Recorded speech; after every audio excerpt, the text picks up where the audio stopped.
Bruchim haboim. Welcome everyone. We're about to begin Be'ezras Hashem together on Daf Tes Zayin Amud Aleph, starting with Daf Tes Vav Amud Beis, 9 lines from the bottom.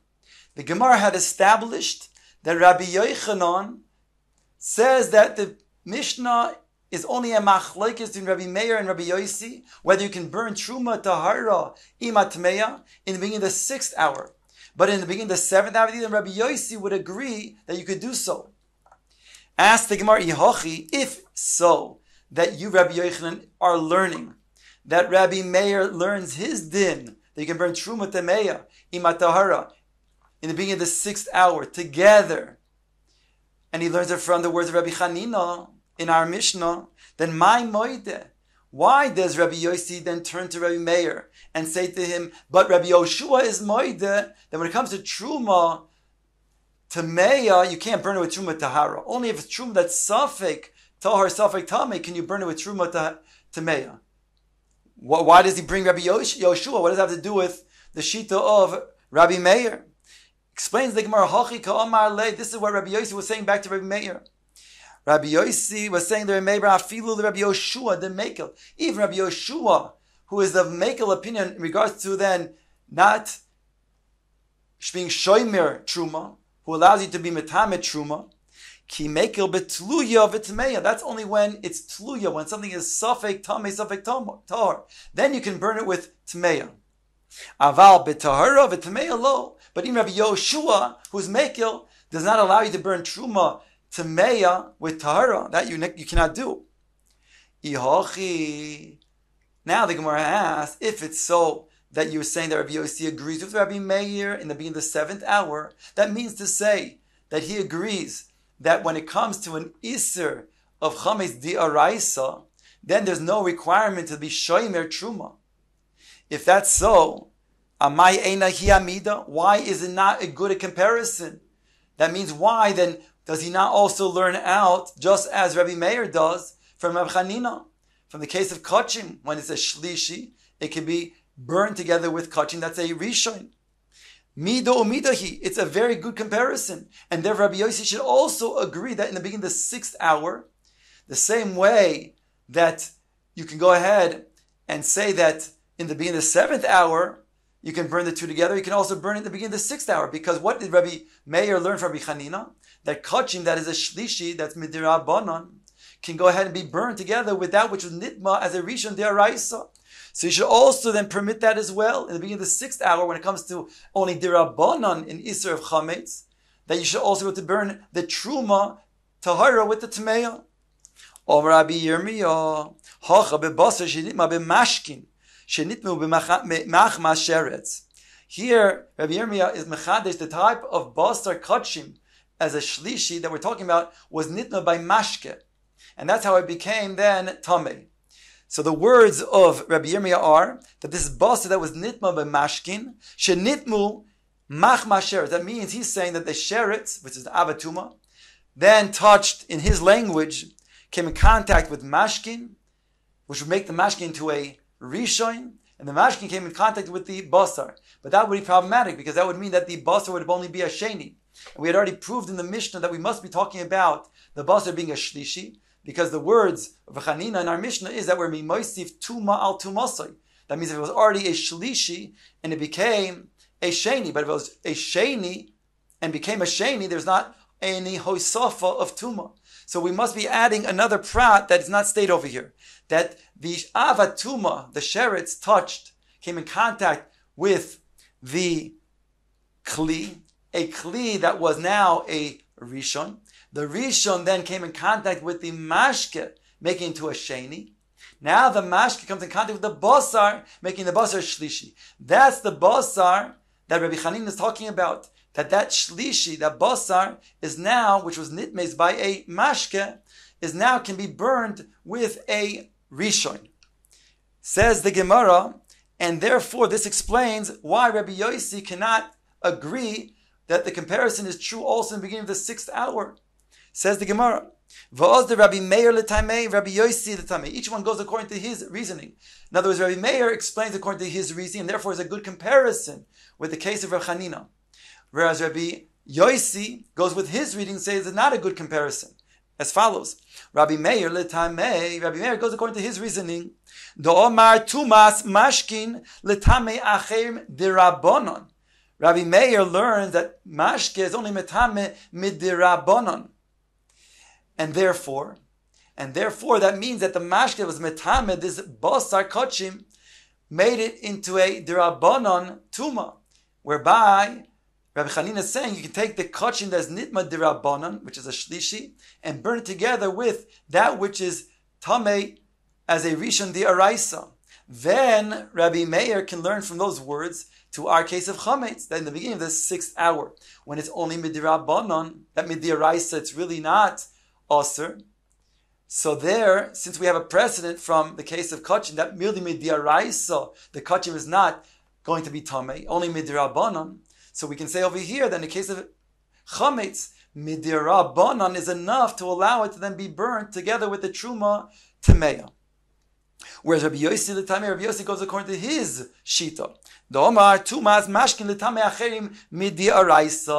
That when it comes to mashke, it's metame di araisa. Therefore, that case of the case of Rav Chanina is talking about shlishi, which is nitma di araisa, which would not give us a precedent of the chametz that's burned in the beginning of the 6th hour, and therefore he cannot agree that it's a good comparison together with Rabbi Meir. The Tanya, for it says in the Brisa, where do we learn that they hurled this shita, that mashke is either tamed de arabonon or de araisa? On top of Tez Zayin Amir Aleph, Safek mashkin litame tame. If you have mashke that is Safek, let's say a sheretz touched this mashke or not, we're not sure. So in regards to the mashke itself, whether the mashke itself is tame, we say lechumra that it's tame. Misafek, we say it's tamei. Litame acherim tor. But this mashke to mitame other things, we say it's tahor. Div Rabbi Meir. In other words, Rabbi Meir is saying that when it comes to the mashke itself, we say that midi araisa itself, it is going to be tamei. And therefore, if it's only a safek, we'll go lechumra and say that it's tamei. Whereas to mitame acherim, it's only midirabanan, and therefore misafek, we say tahor. Those are the words of Rabbi Meir. The Brisa continues, V'chein haya Rabbi Elazar oimer b'dvarav. And Rabbi Elazar also said like his words, the words of Rabbi Meir.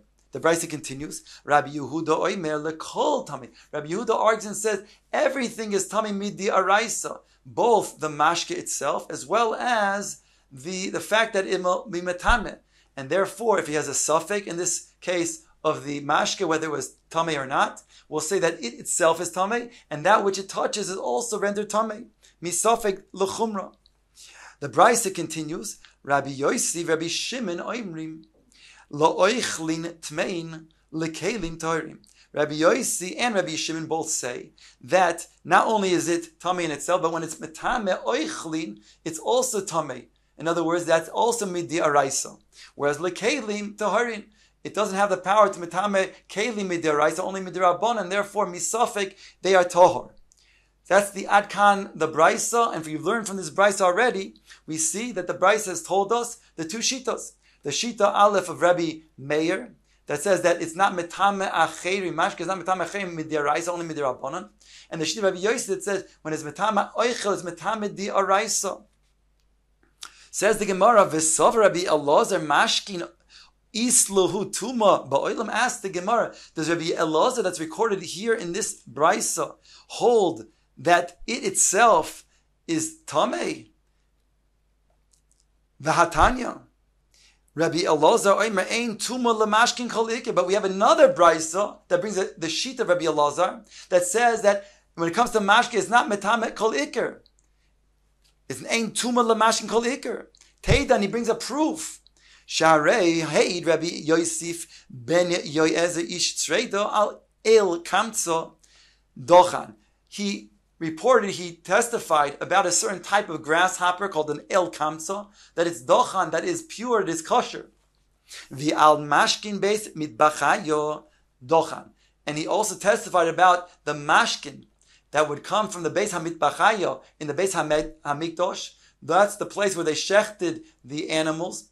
So therefore, the mashkin is referring to is the mashkin that they would then wash the animals with. and also when they would also, the dam itself, when they get from the shechita, that also is the mashkin that we're referring to. And he says dochan, and he said it's pure. So how do you understand this? So if you understand this kipshuto, it means it's pure in gansin legamre. So then it's very difficult to understand Rabbi Elazar, because Rabbi Elazar had said before, in the first brisa at least, that it itself, the mashkin, is tameh, it's just not metameh. Says the Gemara, Hanicha lishmu the Omar dochan milatame tumas acherim. The way Shmuel explains this brisa to say that it's dochan, it's pure in regards to not being metame acherim midiraisa. Aval tumas atzman yesh lahen, but it does have its own tuma, this mashke. Shapir, then it's very good. We can explain that Rabbi Elazar is not going to be a contradiction to what he said before, that he says that the mashke itself is tameh, but it's not metame. But Rav explains in this brisa, when he says dochan, it means dochan altogether means that Rabbi Yosef ben Yoezi Ish Shreder was saying it's dochan, it's entirely pure. That means it itself is not going to be tameh, and itself will not metame midiaraisa. Then ma'ikal lememar, Rabbi Elazar was bringing him as a proof, and yet Rabbi Elazar in the previous brisa stated that the mashke itself is tameh, it's just not metame. Rav Nachman bar Yitzchak, he attempts to answer by saying achda, that Rabbi Elazar in the brisa, he only was agreeing with one of the statements of Rabbi Meir. What was that statement? The second statement that says it's not metame acherim. But the first statement that said it itself is tameh, Rabbi Elazar did not agree with that. Ask the Gemara, kidivarav ka'amar. Behold, it states that Rabbi Elazar said kidivarav. He's saying like his words in plural, nefishe, which means that he agrees with both statements of Rabbi Meir. So that's not going to be an acceptable answer. Void and further ask the Gemara, and similarly, Rabbi Elazar, he goes like the words of Rabbi Meir. The fact that this is v'chein also implies that Rabbi Elazar agrees with both things that Rabbi Meir said. The Gemara leaves it as a kasha. The Gemara now brings back the previous statement, Gufa. Rav Omar dochan mamish, u'shmu Omar dochan milatame tumas acherim. Avam tumas atzman yesh lahem. The previous statement was explaining the words of Rav Yosef ben Yoezer Ish Tzreida, when it said dochan in regards to the mashkin. What does it mean? Rav says it means that it's dochan entirely. It itself is going to be pure, as well as not going to be metame acherim. Whereas Rabbi Shimon said, no, midiaraisa it itself is tameh, it just will not metame acherim. The Gemara now explains their shitas. Rav Omar dochan mamish kisovar tumas mashkin derabon. When Rav said dochan mamish, he's saying that the whole institution of mashkin is dirabonon tameh, and therefore v'chigazu rabon b'mashkin da'alma. When they made the gzeira that it's tameh, that's only regards to that mashkin that's outside the Beis Hamikdash. V'mashkin Beis Mitbachaya lo gozur, but the mashkin in Beis Mitbachaya that they were not goizer, therefore it's no tuma on itself and it's not going to mitameh. U'shmuel omar dochan milatameh tumas acherim.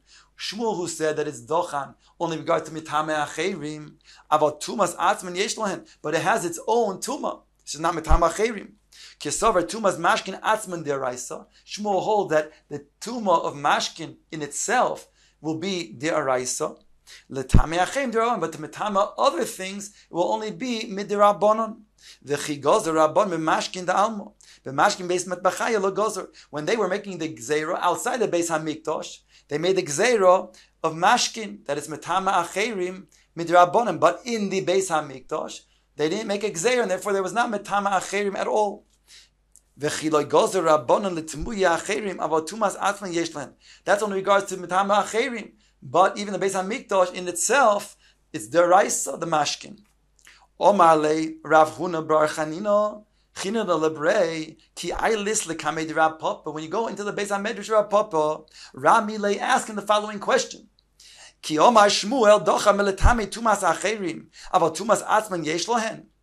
you asked on Shmuel's shita? Did Shmuel hold that it's not metame achim, but it itself midiaraisa, the mashke, is tamei? In the Beit Mechbachayim, in the Beis HaMikdash, it's not metame achim, but it itself is tamei. Kri kan. Read the following posuk: V'habasar asher yiga b'kol tamei lo ye'ochel. And the basar that it will come in contact with, anything that is tamei, it shall not be eaten. Is mashma, anything that comes in contact with this basar, including the mashke, which is mashma, that since the mashke itself, you're holding Shmuel, that it is deraisa. So therefore, it states over here in the pasuk that it's also going to then metame the basar, which means it's also going to be metame deraisa. Here in the Beit Mechaim, it's going to be metame. Omar Rav Shisha b'reid Rav Idi midi dahave arevi b'kodesh. He answers by saying that this mashkin in the Beit Mitbachayim has the din of a revia b'kodesh. Just like a revia, when it comes to kachim, does not metame further. So to over here, this mashke over here in the Beit Mitbachayim is not going to be having the koyach to metame further, and therefore it's not going to metame the basar. As the Gemara Maski for Rav Ashi, revi b'kodesh lo ikri tamei, but a revi of kodesh is not called tamei in the Torah. If anything, it's called, by the way, posul, as we learned more than once before, previously, that when you have the word tamei, it implies that it's metame. Chazal learn out from various psukim that when it comes to the kodshim that is only metame to a revi and not further, it doesn't come from a absolute pasuk. Therefore, when it says in the pasuk tamei over here, it cannot be referring to a revi. Hi ikri tamei, but over here it is referred to as tamei, and therefore, in regards to the mashkin, the mashkin over here lechara, we're talking about it is going to metame acherim. Says the Gemara kasha, even though the pasuk does say lo yitma over here b'chol tamei lo yechol. Here it's mashma that it will be metame the basar. Kasha, it's a kasha on the words of way we explained according to Shmuel. Toshma, now the Gemara turns and asks a kasha on Rav Shita that says that it's not tamei itself and it's not metame other things as well. Ask the Gemara, I'll read you the whole pasuk. The pasuk says like this: Mikol ha'oichel asher ye'ochel. We're talking about a sheretz that comes in contact with a kli cheres, and it says Mikol ha'oichel asher ye'ochel. All of the food that is eaten, that is edible, asher yovoy alav mayim yitma. That water comes upon it will be tamei. V'kol mashke asher yishse. All liquids that can be drunken, bechol kli yitma, and all of the vessel will be tamei. When it's in this vessel of a kli cheres that a sheretz came in contact with, there's going to be tamei all of these things. So now the Gemara says Toshma, a question on Rav. It says v'chol mashke asher yishase bechol kli yitma. It says all of the liquid that would be drinking, that could be drunken, b'kol kli yitman, all of the kli will be tamei. So here's mashma that the mashke itself will then metame. Ma yitma, asked the Gemara, isn't a kasha on Rav who says that it doesn't itself become tamei, and certainly not come metame? Gemara says no, hichshir. It says over here that's referring to that it causes the food to have susceptibility, to be susceptible rather, to tuma. And therefore, that's what it means over here when the water then comes in contact. Ask the Gemara, Hichshir mereisha de krosha mislei. We already learned that from the beginning of the pasuk. In other words, it already stated before, which it said Mikol ha'oichel asher ye'echol asher yova alav mayim yitma. So that's what we're talking about being machshir, making the food susceptible to become tuma. So then the yitma and the seifa would be superfluous. Says the Gemara, Mikol ha'oichel asher ye'echol v'goymer. It's already taught that. Answers the Gemara, Kachad b'tlushin v'chad b'mechubarin. They're talking about two different things in this pasuk. The reish of the pasuk is talking about b'mechubarin, waters that are connected, so to speak. That means it's rainwater or waters that are developing in the wells or in the springs. That's the water it's talking about in the reisha. In the seif, it's talking about tlushin, waters that has been detached, water has been taken and put into kli. V'tzrichem, we need both to teach us that they are machshir for tuma.